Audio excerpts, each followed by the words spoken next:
प्रणाम आप सभी को। मेरा नाम रोशन है।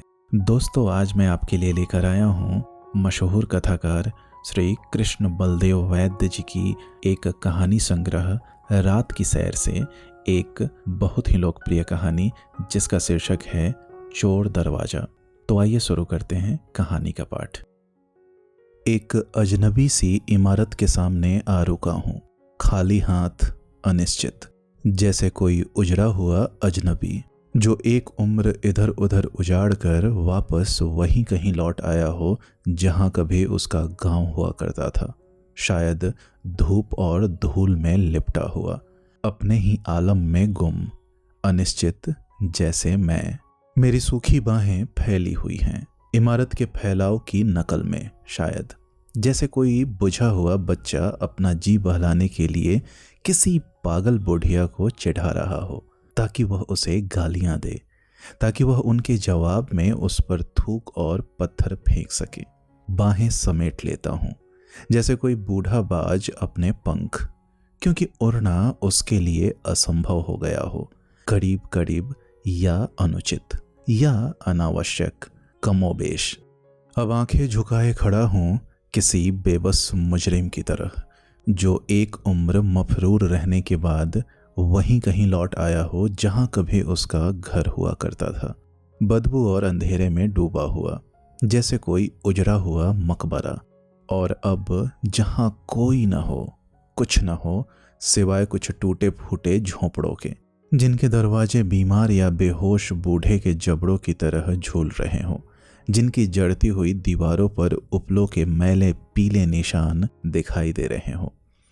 आंखें उठा लेता हूं, इमारत के उजरे हुए माथे पर जगह जगह मैले पैबंद लगे नजर आते हैं, पतले उपलों से, जिन्हें किसी नसीब जली देहाती दुल्हन ने जैसे तैसे थाप दिया हो, उदासी और गुस्से में। उपलों से पुरानी आशनाई है, बरसों के बिखराव और बेगानेपन के बावजूद अभी तक बाकी हैं, जैसे कोई याद, जैसे किसी जख्म का निशान। हैरान हूं कि यह इमारत अजनबियत और उड़ान के बावजूद इतनी अपनी क्यों नजर आ रही है मुझे, जिसे एक मुद्दत से कोई भी कुछ भी अपना नजर नहीं आया। शायद इस रोशनी के कारण जो बारिश की तरह बरस रही है, जिसमें मैं भी किसी को अपना नजर आऊं, शायद उजाड़ और अजनबियत के बावजूद। इसी रोशनी के कारण ही शायद यह इमारत एक साथ स्थिर और उड़ती हुई भी नजर आ रही है, जैसे कोई पहाड़ या बादल रोशनी में लिपटा हुआ, अनिश्चित, जैसे मैं।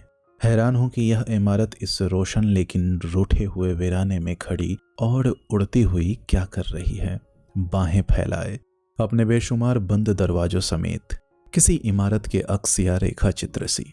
सोच रहा हूं कि खाली होगी, कि यह खाली हो न हो, असली नहीं हो सकती, कि यह असली हो न हो, मैं इसके सामने आ रुका हूं, अनिश्चित, किसी भिक्षु की तरह, जिसकी आंखें यूं खिली हुई हो जैसे आंखें न हो, या उसकी न हो, या उनकी जिज्ञासा उसकी न हो, और जो इमारत के बेशुमार बंद दरवाजों को बुहार निहार रही हो, उसके सब अंदेशों के बावजूद कि यह इमारत नहीं, कि यह असली नहीं, कि यह इमारत नहीं, कि यह किसी इमारत का अक्स या रेखा चित्र मात्र है। हैरान हूं कि इस रोशन वीराने में खड़ा क्या कर रहा हूं, कि यहाँ आ खड़ा होने से पहले मैं कहाँ कहाँ क्या क्या करता रहा, कि मैं अपनी आरजू या रजा से यहाँ आ रुका हूँ, या यूं ही कि मैं अपनी आरजू या रजा से यहाँ से हिल सकूंगा या नहीं। सोच रहा हूँ कि यह सब क्यों सोच रहा हूँ। सोच रहा हूँ कि अगर सोचना बंद न किया या हुआ तो यह तिलिस्म टूट जाएगा, और शायद मैं खुद भी, अपने टूटने की संभावना से भी मेरी सोच समाप्त नहीं होती। सोच रहा हूं कि मुझे चुपचाप यहीं खड़े रहना चाहिए, किसी नए नजारे या नूर की प्रतीक्षा में, अनिश्चित, प्रस्तुत।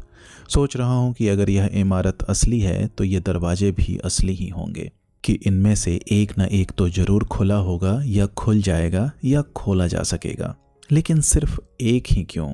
सोच रहा हूं कि अगर यह इमारत असली होती तो इतने दरवाजे न होते, और न ही ऐसा सन्नाटा, और न ही ऐसा उजड़ा हुआ उजाला। अब जिरह कर रहा हूं, जिरह नहीं करनी चाहिए, वरना यह रोशनी रात में बदल जाएगी और यह खामोशी कोहराम में, और यह इमारत किसी इमारत की आरजू में, और मैं खुद उड़ती हुई खाक में, जिसे कहीं कोई पनाह नहीं मिलेगी। मैं जिरह नहीं करना चाहता। अब देखता हूं कि हर दरवाजे पर दो आंखें बैठी हुई हैं, जैसे दो बड़ी बड़ी भीड़ें। महसूस होता है कि जैसे कोई जादू का खेल जारी हो गया हो। झुंझला कर पूछना चाहता हूं, यह क्या मजाक हो रहा है?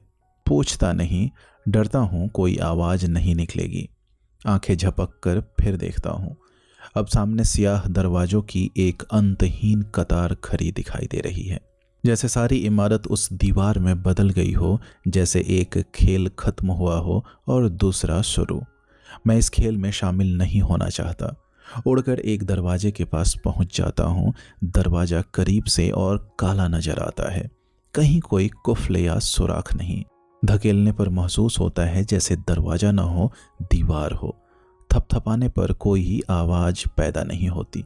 चिल्लाता हूं तो मुंह से हवा के सिवा कुछ नहीं निकलता।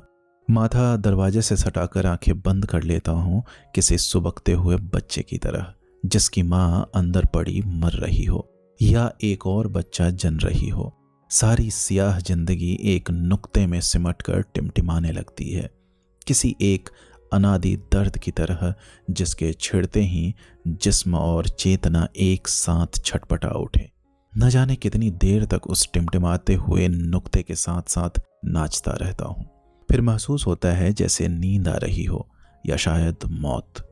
हड़बड़ा कर सीधा हो जाता हूं, किसी पुतले की तरह, जिसे मालूम न हो कि वह पुतला है, जिसे कुछ भी मालूम न हो, और जो अब यूं खड़ा हो जैसे अपनी लाइल्मी का इलाज मांग रहा हो, सामने सोते बंद दरवाजे से, या उसके पीछे छिपे किसी दाता या दुष्ट से, जिसे उसके वजूद की खबर तक न हो। सोचता हूं बैठकर सोचना चाहिए। बैठ जाता हूं, आंखें फिर बंद कर लेता हूं। हो सकता है यह इमारत एकदम खाली हो, लेकिन अगर यह खाली है तो इतने दरवाजे क्यों? हो सकता है यह इमारत असली न हो, लेकिन अगर यह असली नहीं तो दिखाई क्यों दे रही है, महसूस क्यों हो रही है? यह मानकर ही आगे सोच सकूंगा कि यह इमारत असली है, कि ये दरवाजे किसी मेमार या मुसव्वर का मजाक मात्र नहीं। मान लेता हूं अब सारा ध्यान इन दरवाजों को ही देना होगा, इन्हें ही दूंगा। यह दरवाजा बंद है, इसीलिए सोचता है कि बाकी सब भी बंद होंगे। इस दरवाजे को खोलने में नाकाम रहा हूं, इसीलिए सोचता हूं कि बाकी सबको खोलने में भी नाकाम ही रहूंगा। यह खुला निकलता या खुल जाता तो भी शायद यही सोचता कि बाकी सब बंद होंगे, कि उन्हें खोलने में नाकाम रहूंगा, या शायद यह कि उनमें से कुछ या कई बंद होंगे और कुछ या कई खुले होंगे, या शायद यह कि उनमें से कुछ या कई मेरी कोशिशों से खुल जाएंगे और कुछ या कई नहीं खुलेंगे।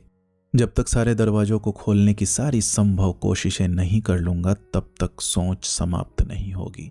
इस दरवाजे को खोलने की सारी संभव कोशिशें मैंने नहीं की, इसीलिए सोचता हूं कि किसी भी दरवाजे को खोलने की सारी संभव कोशिशें नहीं कर सकूंगा। सारी संभव कोशिशें कर पाना असंभव होगा, इसीलिए सोचता हूं कि कोई भी कोशिश नहीं करनी चाहिए, कोई भी कोशिश न करना असंभव होगा।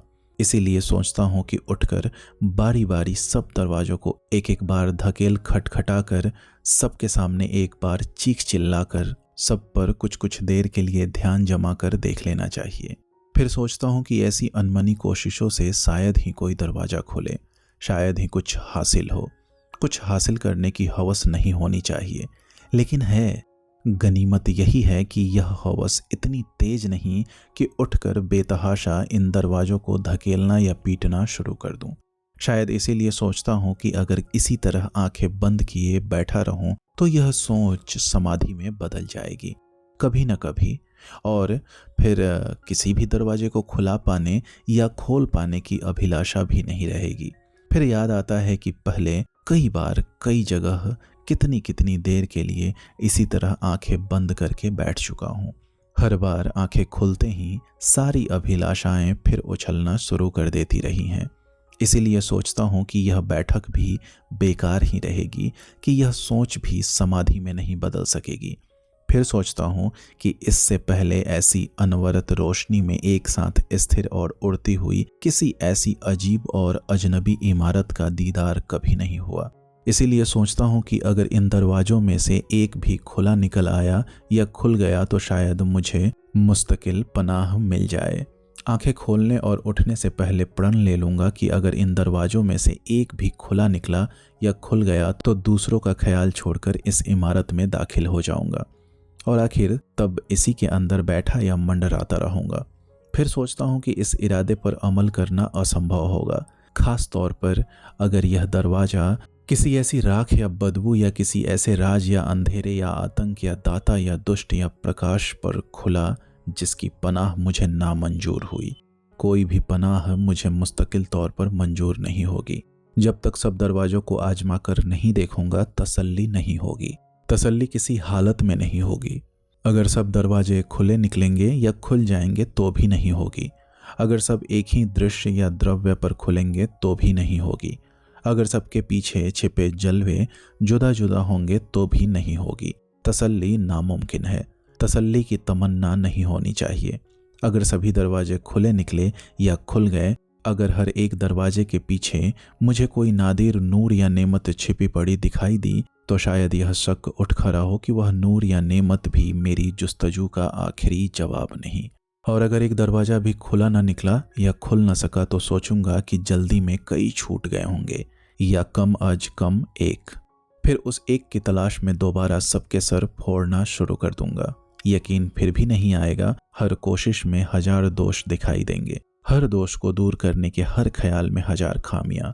सोचूंगा शायद हर दरवाजे के लिए एक अलग दबाव या सदा या ध्यान पूर्व निर्धारित है। और फिर सोचूंगा हर दबाव या सदा या ध्यान की शिद्दत भी पूर्व निर्धारित है।